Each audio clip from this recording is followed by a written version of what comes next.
Maybe you found this channel and this video because you are just looking for some more frugal living tips. You're already a frugal person and you want to add more to your arsenal. Or perhaps you are new to this, you're starting out, you're trying to see how you can save as much money as possible. In this video, I talk about tips regarding frugal living that are really impactful for families. And I mean in this general 2 or more people. The larger the family, the bigger, more considerable the savings can be. But if you're just a single person, it's just you, these will still help you either way. So let's talk about 12 frugal living tips that can help families save a lot of money. Before we get to tip number 1, I want to first ask you, what are some creative ways that you have found saving money for a family is so impactful? Perhaps you did this in your past, you're an empty nester now, or you're doing it currently and you see that it's making a big impact on your budget. Put it down in the comments below. I love reading your tips and I know other viewers of this channel do as well. Tip number 1 is to not forget about big box stores for more than just your consumables. Think about them for the deals that they have in the middle. If you are intentionally looking for something, or perhaps you just see a really great deal.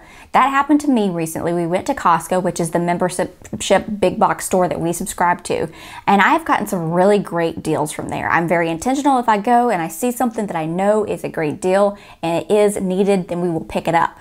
And at the front of the store, this just immediately caught my attention. It was still warm outside, but I know that the winter's coming. And you know, kids, they grow so quickly. I saw this deal on this coat and I thought, we're getting this. This is fantastic. And I just want to show you.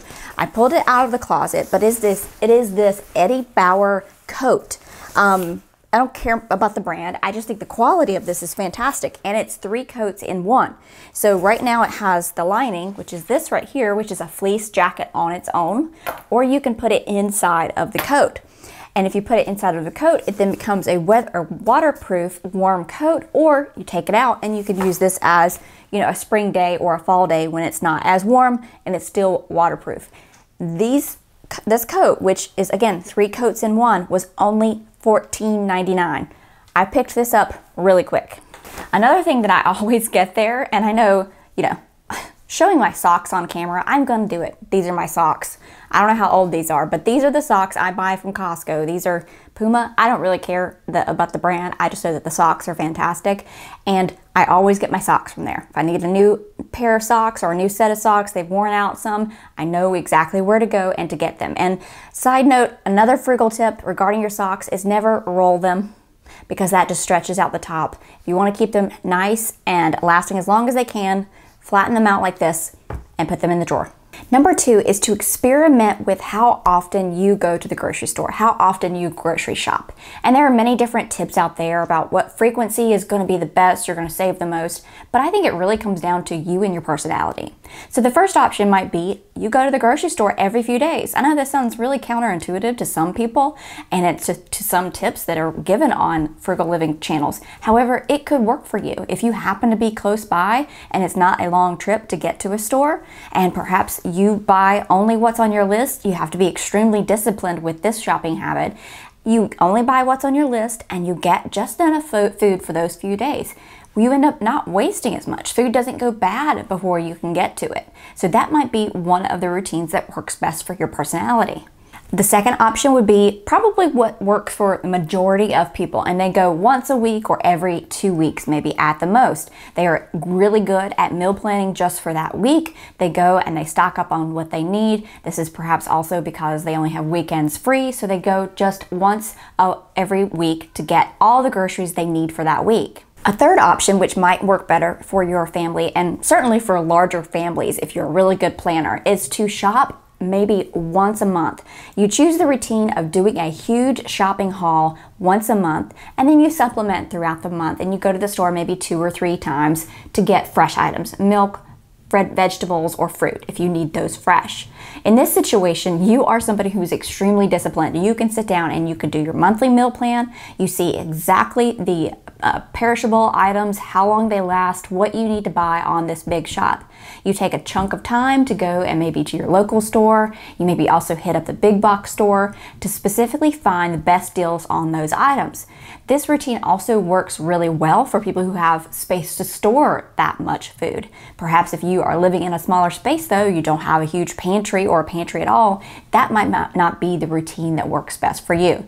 The whole point here is to pick the routine that you're going to choose that's going to be the most efficient with your money and your time and the space that you have available. Before we move on to the next one, if you are enjoying this video, let me know by clicking that thumbs up button down below and hitting the subscribe button. This lets me know that you're enjoying this type of video that's free here on YouTube and you would like for me to make more of them. Number 3 is to have stacks and stacks of reusable towels, rags, napkins, whatever you want to call them, on hand. And in this instance, I mean stacks of them. I'm showing you my, again, well-used stacks of these washcloths and hand towels that we keep nearby. And what I mean by having stacks of them available, often this is a tip, you'll have a set of reusable napkins or a set of microfiber towels, but having a ton of them, meaning you haven't done laundry in a few days, and that's okay. There's still plenty of them around, especially with families. There's lots of cooking, cleaning, hand washing, spills for sure. And if you don't have any of these handy nearby, the first thing you're doing is reaching for the paper towel roll to roll it off about 20 sheets just to soak up a spill that's happened. With these, there's so much less resistance if they know that they're nearby. So just go ahead and you can find big packs of them at that big box store. You can get big packs of these at Walmart, on Amazon. It doesn't matter what color they are. Put them in a cabinet under the sink where you know they are available, where you can reach them quickly, and you will do so and save in the end. Number 4, if your family eats a lot of meat or you're really good at making huge portions and having leftovers and storing them for later, then invest in a food saver. This is the one we got this year. I asked for it for Mother's Day. Yes, I did. I like practical things for my gifts. This was the one we got from Costco, and I don't know what the brand, it just says Food Saver, and it was the one that's the highest rated. So again, something else from Costco. This video is not sponsored. But the thing about this is, let's say you do eat a lot of meat as a family. We know meat it's crazy expensive, but you can wait until you find huge, big savings, bulk savings, and a really good sale and go ham. Pun completely intended there, and save these things. I mean, this is also a great investment if you're a family of 1 or 2. If it's just you and you go and buy a pack of meat for something, or again, you make something in a little bit larger portion and you don't want to eat it every single night, you want to put it away and freeze it, this is fantastic because you can individually portion items. The smartest thing you can do is individually portion, that way you don't have to heat up a whole big thing for maybe 1 or 2 people, and put this away. It definitely does save on the food, keeping the freezer burn away for a lot longer, and saves them in great little portions that you can reheat. Now, some of these you might notice are more practical, some are more about how your mindset needs to change, some are maybe about habits that you need to identify and break. This next one's about a mindset and habits at the same time. Number 5 is the realization that you don't have to make a habit out of being busy all the time. More and more, a lot of people are running around and running their families ragged, like their hair is on fire, and boredom is the end of the world. Let me go and tell you now, you don't always have to be doing something. You don't always have to have plans. The thing about boredom is it makes you creative. It makes you start to use that creativity muscle that you lose when you're constantly doing something or engaged in something else. And creative people are the ones who become creators and not consumers. They are the ones who become productive and innovative instead of going broke, consuming other people's created ideas and lining other people's pockets. Number 6 is the skill and the art of cooking from scratch, or even semi-homemade. Does anybody remember that show, Semi-Homemade? Some of the items were box items, but they were mixed with fresh items to create still a delicious meal, but with less time than scratch. It was a good show. I just know that we are quickly losing, we're not passing it along, the skill of generations previously passed on about how to cook, how to create meals. And with the abundance of restaurants, box meals, less time, the rush, a lot of kids aren't being taught how to cook. Yes, they may be able to follow a recipe, but actually the art of cooking, the art of being able to see, oh, I've got 3 items here, what can I make? And we're losing that. And the alternative to not having that skill is expensive. And I understand the patience here. You know, you work and you come home and you're trying to get a meal on the table and you just don't want to take the time and the patience to get the ingredients everywhere to show the kids how to cook and how you did it. Or you want to shoo them out of the kitchen because maybe you're just trying to relax at the end of a long day. But we've got to get away from that because we're doing a disservice to the younger generation. Maybe it's spending more time with your grandparents and learning that really key trick to making fluffy, flaky biscuits, you know, the really good, or that one seasoning that your grandmother knows you have to add to the herb rub on a roast chicken to make it just delicious. And so the tips here aren't just the fact that you're learning how to have a skill, but this skill is one that you learn these secrets of how to make these yummy, delicious meals that are better than restaurants, so you don't want to go out to a restaurant. But it's a frugal lesson that you're teaching them that we are losing in heaps. It's going quickly. I mean, I've recently heard people who couldn't figure out how to make a box of macaroni and cheese. That's on another level, I think, of not being taught self-sufficiency, but because it's on the back and you got to boil the pasta first. And it blew my mind, but it leads on to also people just are losing the art of creativity because there's such a busyness mindset that we are failing to teach it. And cooking from scratch saves you so much money. So start trying to do it more often in your own life and then allow the next generation in to see you doing it, to watch you. You don't even have to necessarily, have them in the middle of it. Maybe if, it's hot things, you don't want them touching, but allow them in to watch it because they're going to see and they're going to watch how you kind of sit there and master and create this dish just with your own mind and creativity. And they're going to pick up more than you think. Number 7 is to have family money goals. Now this could be anything from you're trying to save up for a vacation, or you're paying off debt, or maybe you want to get a new play set for the backyard. Whatever it is, even if you have smaller kids and they don't really understand the concept of debt yet, they can understand the concept of a game, and having a family goal and putting it on something I've talked about plenty of times, like a tracker or paying off debt. Maybe you print those little mason jars out, the print offs, and you write how much debt, and every time you pay off a little bit, you color it in. We have one for our mortgage payoff, and now that our daughter's older, she knows whenever we bring it to her and say we've paid off another $10,000, she gets to color it in. And she may not realize at the moment, link the two, what being mortgage free is going to do for us and what the point of that is. But you're still, again, teaching that. And then also just planning those goals together. What's important to you as a family, and taking the patience and the time to save up for it. You're teaching another life skill. But as a family, having that goal, this helps keep everybody reminded of what they're working for. If you put it on the fridge, you print off some sort of fun tracker. And you say, well, we aren't going on a big vacation this year. We're just going to go camping. Or why are we choosing to eat at home more often rather than having meals out? When everyone can be reminded of that family goal and the purpose, and it feels more like a game, they're more likely to get on board with what you're doing. Number 8 goes along with number 7, and it is setting up a routine in your family that you guys go by a budget. The family knows about the budget. The finances are out in the open.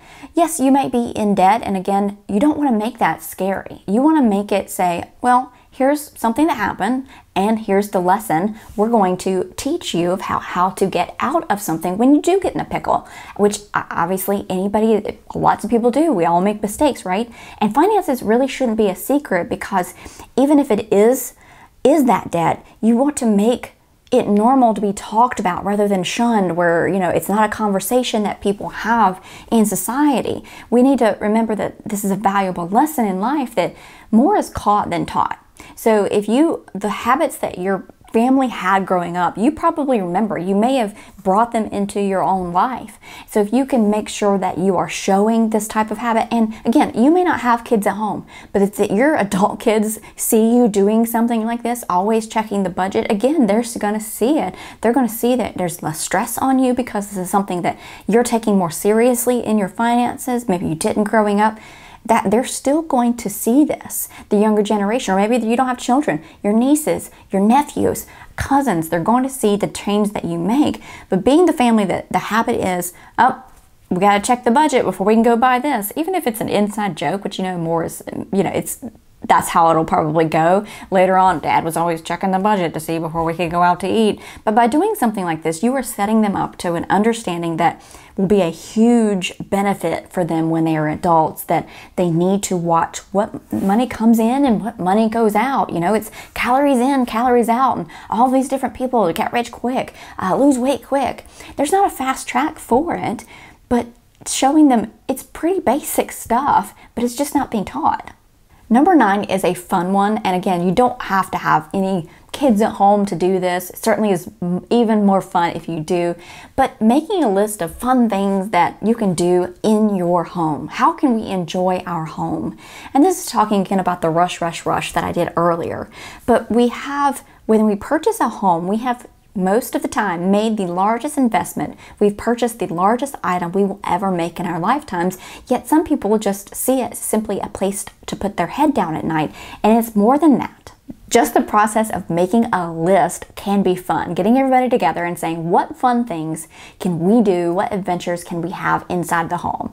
Maybe obvious things like movie night, or you have pizza kitchen night where everybody gets to make their own pizza dough and their own toppings on the pizza, or it's Sunday afternoon board game marathon. There could be so many different things that you guys decide are fun activities you can have within your house. But again, having those things on a list that's in your face is going to remind you about how much fun you could have, that you don't always have to be going and doing something. And number 10 is one of those things that can go on the list I was speaking about in the last tip, and that's having friends over rather than going out. You're definitely saving money, but you're also going to have more fun. And I was reminded of this because we did this recently with my daughter. She has a set of twin boys that she's close friends with. They were in the same class, and we got together with their family. Their parents have become friends of ours. We're starting to get to know each other. And we said, we should get together. Should we go to a restaurant? Should we go to one another's house? And it was, let's go hang out at one of their houses. So we went over to their house. We took half of what we were going to make. We did a cookout. They made the other half. And we just sat together for several hours, playing, eating, cooking, enjoying, and it was a great time because the kids got to play and do whatever they wanted. They have a trampoline and some other fun stuff, so they did that while the adults got to just chat and cooked and cleaned up, and it was a good time. And you just can't get that if you're in a loud restaurant and the kids can't run around and play. It's just not as much fun. So remembering that one of those fun things and still keeping that connection with our neighbors, with our friends, and growing those bonds is just getting together, inviting somebody over, or going over to somebody else's house and sharing in the cost of a good experience. Number 11 is another one that I was reminded of recently, and it is cutting back on the quantity of gifts and focusing more on the quality, experiences, or just the thought or intent behind a gift. We're in such a consumer state, okay? And I see so many people waste so much money on a ton of, cheap things, or, think that more is more is better. And they'll get all of these little things and so many things. We have to have X amount of items for the kids to open for their birthday or for Christmas, or get this many things for our nieces or nephews, because that makes them feel more loved. And that's not the intent. We're actually just doing them a disservice because now they've got all these things that break easily, or they can't even consume them. They add them to the other piles. 3 different people do the exact same thing, and there's so much stuff that they can't keep their attention. And what I want to say is that we need to get back to thinking about more of those quality, meaningful, something that somebody really wants, somebody can really use, not thinking that the quantity, or just because something's cute or you like it, that it's the best idea. And the reason I was talking about this reminded us, especially when it comes to something like a baby shower or a wedding, which I was recently at a baby shower, and I just know, for me, for years, I have known that the intent when I go to buy a baby shower gift, or a gift for a new mom, or a wedding gift, is I will purchase from that registry, because I know those are the things that are needed. And so often, especially if somebody knows if they're having a boy or a girl, you'll see the majority of what they get is clothes, blankets, cute things that are themed towards boy or girl. Things that there's so much of it. They could never in a million years get past and wear that many outfits between the time they're, 0 to 3 months. And trust me, I get it. These items are so stinking cute. You can't help but get them. But we have to slow down and think more about, mom intentionally or the couple intentionally put these things on a registry, or what can we do to be more conscious about our gifting, even with the holiday season coming up? How can we be more conscious? How can we say, what is it that you need? What would you like? What would be of most benefit to you? Because that's not only going to make them happier, they're going to, embrace it more. It's going to help them out, especially, in the case of a baby shower or getting married, couple starting out, because it's something that they need for their household or for that little one. But it's also going to be better gifting and better use of your money. So I just think we can do overall a better job of being more conscious about our gift giving. Number 12 is one that you think is obvious, and it's eat at home more. Eat at home all the time. You would again think it's obvious to do it, but yet the restaurant industry is booming. And I'm not saying never go out to eat. I love to go out to eat occasionally or more often, but within certain limits, because you can spend so much money. Eating out frequently has gotten so expensive because you feel the strain, right, at the grocery store because the cost of that food. So think about that cost passed on to the restaurant. The restaurant then has to pay for that extra food. Labor has gone up in cost. They've got to pay that. So the food that they have to then pass on to the customer has to be higher. And in some cases, families actually spend so much money on eating out. It's equivalent to a very nice car payment. So this is one of those things that if you can get it under control and you can cut it back, cut it out for 6 months completely if it's a really bad habit and you're really pinched and trying to squeeze, that you can wrangle back and keep a lot more money in your pocket versus a meal that I think the percentage is eating it out is 300% more cost, probably more now, than cooking it at home. I hope you enjoyed this set of 12 tips. Again, don't forget to leave me down below in the comments a great frugal tip that's helped you or that could help other people, families out there. Again, all these tips can be used if it's from one person to a family of 10 or more, either way. So if you enjoyed the video, make sure again that you click on that thumbs up button down below. Also hit the subscribe button. That way you can come back for more videos.